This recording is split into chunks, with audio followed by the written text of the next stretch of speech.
Thank you very much. First, everyone, I see it's, we've passed 4 o'clock in the afternoon, so rise up, everyone, because we need to,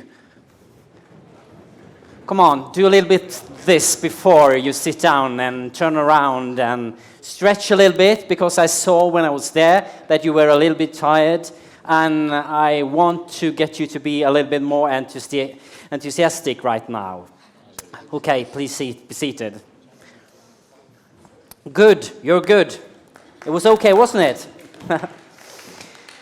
First of all, thank you very, very much for inviting me here to the Faroe Islands. I was here actually for the first time 26, I think it was 27 years back. I was pure young, long line fisherman on a Norwegian boat, and we were down south and north. There were some Faroes who worked on the fishing boat. Really interesting to be here, and now I'm back. So I've been looking really much forward to come here again. Thank you very much for inviting me. I'm the chair of the Organization for Norwegian Whale Marketing, and I've been that for the last 6 years. And I didn't know anything about whale before I started with it, but I was told that I'm enthusiastic and I'm into branding and commercial stuff and communication, so that's why I said yes to be a part of it, and now I'm really enthusiastic about whale meat. And I also, just to say that, during this period that I've been working with it, we found out actually 4 or 5 years ago that my grandfather, he was a whale hunter before the Second World War. I didn't have the chance to meet him because he died 1 year before I was born, but he was a whale hunter down in the south, and we found some pictures. He didn't want to speak about his travels because he traveled during the war, so enough about that, but that's also something who make me proud, and maybe there's a reason why I should work with whales. I want to start with, let's travel back. Let's travel back 12 years. Let's do a back to the future sort of thing, and go back 12 years in time. We're then back in the year of 2010, which is where we started to do something new with the generic marketing in Norway with whale. As you might know, whale in Norway is only allowed with minke whales. And back in those days, there were some media stories about the whale hunters they were not able to get the quotas. There were stories in the media, they kept on stories from animal protection organizations, though those stories were absolutely not so bad that we had seen some years ago. And our marketing campaigns, they were like this. It's funny to look at now. This thing is whale in Norwegian. The stuff is beef. That was the marketing thing that we did. It was not very a good way to communicate. We had to struggle with that the whale meat were fairly spoken of. If you asked people about it, it was, this is something people doing up in the north. It's mainly elderly people who eat it. So we agreed, both hunters and producers, that we had to do something. We had to start again, and where should we start? The first thing was to get together and discuss. The meat had more or less any kind of branding, as you saw. It was totally unknown product in the supermarkets. People had to search to find it, and mostly one could not find it. But there were also a lot of myths about quality. Many had visions and thoughts that whale meat is rancid, it smells bad, and a lot of other thoughts. Together we came up with the quality standard. The quality standard is made by inspiration from both Lofoten lamb, which is quite known in Norway, and also the reindeer from Finnmark. They had done something similar to our standard. And we sat down and put up some criteria to be in the standard.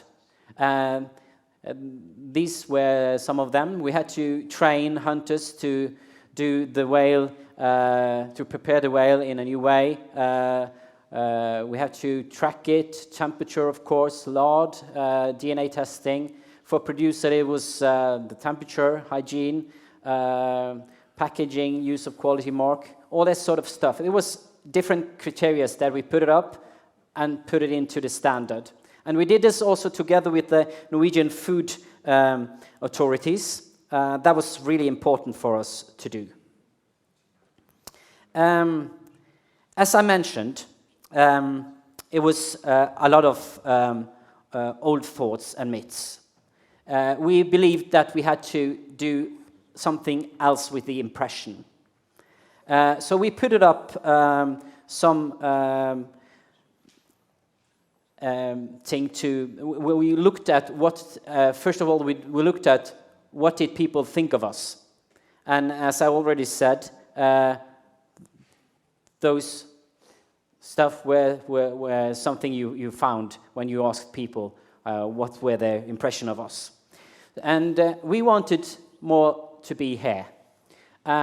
This is actually a product from back in those days. This is a product from nowadays. We had to let it be looking much more interesting. When you go to the shop, you should, oh, this is cool. I really want to buy this.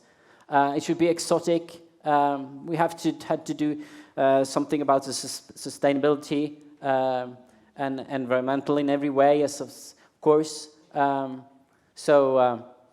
Yeah, we had to put up also good core values. Our values were those: Norwegian, modern, and powerful. And as you've been speaking about, we are Nordic, we are Arctic, and at the same time we got this flow about Scandinavian cooking. It was something. So we put it up this together with brand designers and a lot of cool guys who had been working with this for several years in Norway. And the strategy was to sort of impress and to be looked upon as cool and something new. Because so many in Norway didn't know about that it was possible to eat whale. Maybe if they've heard about it, that they've heard of, all, of course, this banning back in '86 and all that sort of stuff, but they didn't have any relation at all. So we put it up this, and our marketing or main purpose, it ended up to be this. Norwegian whale, it's a little bit difficult to see, world's most unique raw material. In Norwegian, verdens mest unike råvare. We got quite a lot of feedback when we launched this, from several ones, especially from chefs. They started to look at it and saw, is it, what is unique and raw? And then we sent it out a lot of tests to the chefs, and they were so impressed because they saw that the quality standard had done something, and both the whalers and the producers had done something from 50, 60 years back. They had something new and had something unique. I'm going to show you a short little movie that we did. Unfortunately, it's in Norwegian, but I do absolutely understand, think that you understand the thing that's coming out here.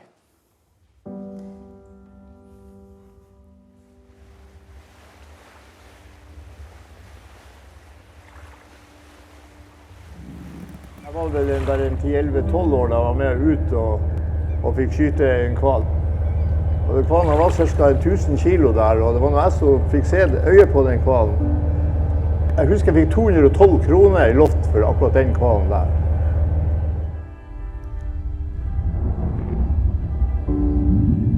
Råvaren sin opprinnelse har selvfølgelig veldig mye å si.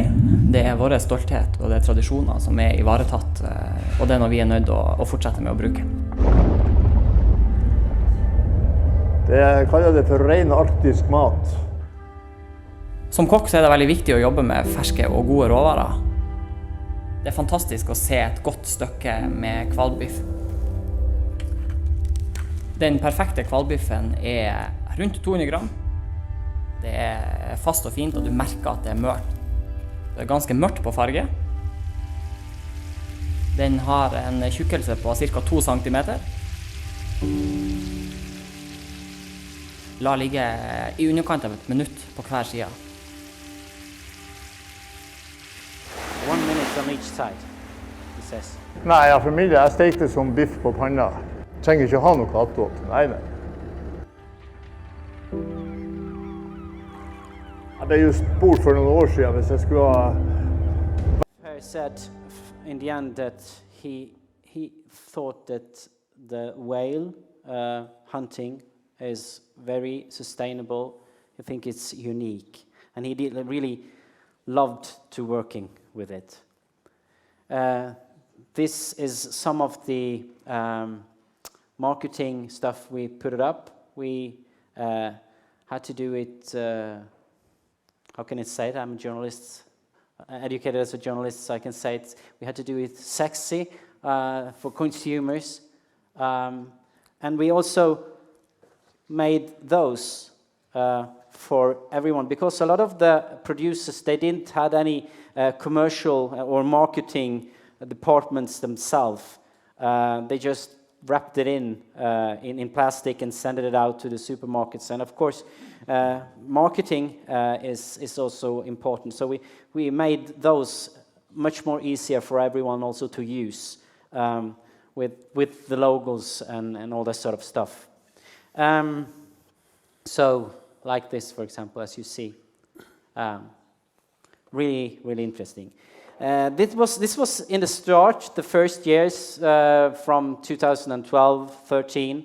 We also, through this period until now, we had to also rebrand the whole thing. So in the last years, we've also done new slogans like "Eat more wild meat from the ocean." It says in Norwegian, "Eat more wild meat from the ocean." And put it out those as well, and sort of made new videos, and also put it out on social medias all around. This is, I'm going to just show you a little briefly some of the, this is a young, turn down the sound on the video a little bit. This is a young young girl from northern Norway. She's telling youths, she's got a lot of followers. She's telling how she's doing to make whale and how to cook it. And she got some recipes from us. And she's doing this on TikTok. She reached out to more than 10,000 young ones in the northern regions of Norway. And we're also thinking about doing more of these. Stuff like this. And also to do it with chefs, to just show how cool it is.